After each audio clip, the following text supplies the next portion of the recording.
ریاست کا بنیادی کام یعنی ریاست کا حکومت کرنا، اس میں احکامات کے حوالے سے اور ڈنڈے کے حوالے سے ریاست بڑی مشہور ہوتی ہے، اور اصل کام اس کا سوسائٹی کو بہتر کرنا ہے اور آرگنائز کرنا ہے اور آسان بنانا ہے چیزوں کا، جس کا میں آئین کے اعتبار سے آپ کے سامنے ذکر کروں گا۔ مگر سب سے بڑا آئین میرا قرآن و سنت ہے، اور مجھے بیٹھے ہوئے جب میں گفتگو سن رہا تھا تو مجھے 2-3 احادیث یاد آئیں، واقعات یاد آئے جو بڑے موزوں ہیں آج کی تقریب کے حوالے سے۔ اس میں ایک واقعہ ایسا ہے کہ جس کے اندر حضور اکرم صلی اللہ علیہ وسلم نے لوگوں سے کہا کہ اللہ کو مدد کی ضرورت ہے، تو صحابی سارے بہت ہی پریشان ہوئے، متعجب ہوئے کہ اللہ کو مدد کی ضرورت ہے ہماری۔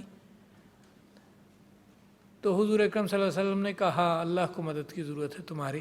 تو ایک صحابی ان کے پاس گئے کلیریفائی کرنے کے لیے مزید، اور انہوں نے کہا میرے نبی آپ اپنا ہاتھ میرے ہاتھ میں دیجئے، اور پھر انہوں نے سوال کیا کیا اللہ کو میری مدد کی ضرورت ہے؟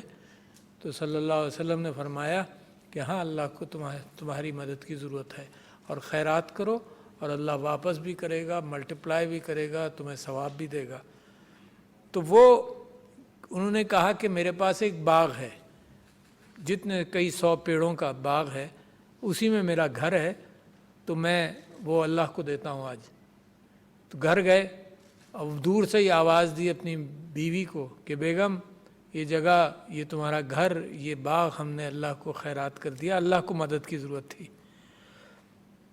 آؤٹسٹینڈنگ ایک غریب صحابی آئے نبی کے پاس اور انہوں نے پوچھا، صلی اللہ علیہ وسلم سے پوچھا کہ یہ جو آپ نے کہا کہ جی حضرت عثمان نے اپنی آدھی جائیداد اور حضرت ابو بکر نے سب کچھ دے دیا، تو یہ ان کے لیے آپ نے جنت کا راستہ بتایا کہ اللہ کی طرف سے ان کے لیے جنت میں راستے ہیں، اور مجھ غریب کا کیا ہوگا؟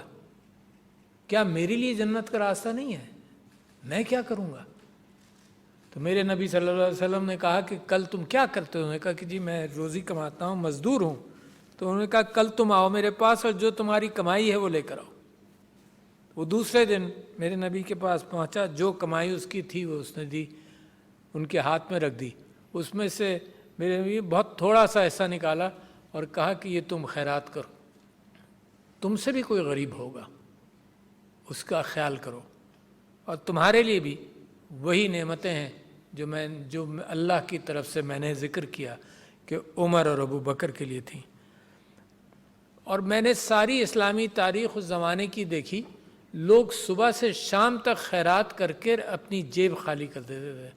بی بی عائشہ کے متعلق، خلیفاؤں کے متعلق یہ ہے کہ بحرین سے 6-6 7-7 لاکھ درہم آئے، اور بی بی عائشہ کے متعلق یہ ہے کہ انہوں نے سارے دن خیرات کر دیا۔ رات کو کھانے کے لیے جب ملازمہ نے کہا کہ کچھ آپ کوئی چیز دے دیے میں کچھ لے آؤں، تو پتہ چلا کہ کچھ نہیں گھر میں، لاکھوں درہم کی خیرات ہو چکی تھی۔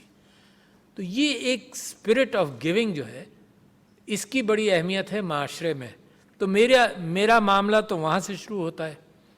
اس کے بعد پھر میں یہ دیکھتا ہوں کہ دوسرا معاہدہ کیا ہے، اور دوسرا معاہدہ میرے آئین کا معاہدہ ہے، اور اس کے 7 پلرز ہیں، بڑے اہم پلرز۔ اور آئین آج کل ایک ڈسٹریس کی کیفیت میں ہے، اور بے انتہا ضروری ہے کہ میں اور آپ اپنے دلوں کے اندر اور اپنے دماغوں میں اور اپنے میدانوں کے اندر ایک کمٹمنٹ کریں کہ یہ جو پیکٹ ہے اس کو ہم آنچ نہیں آنے دیں گے، کیونکہ اس کے علاوہ تو کوئی پیکٹ ہی نہیں ہے۔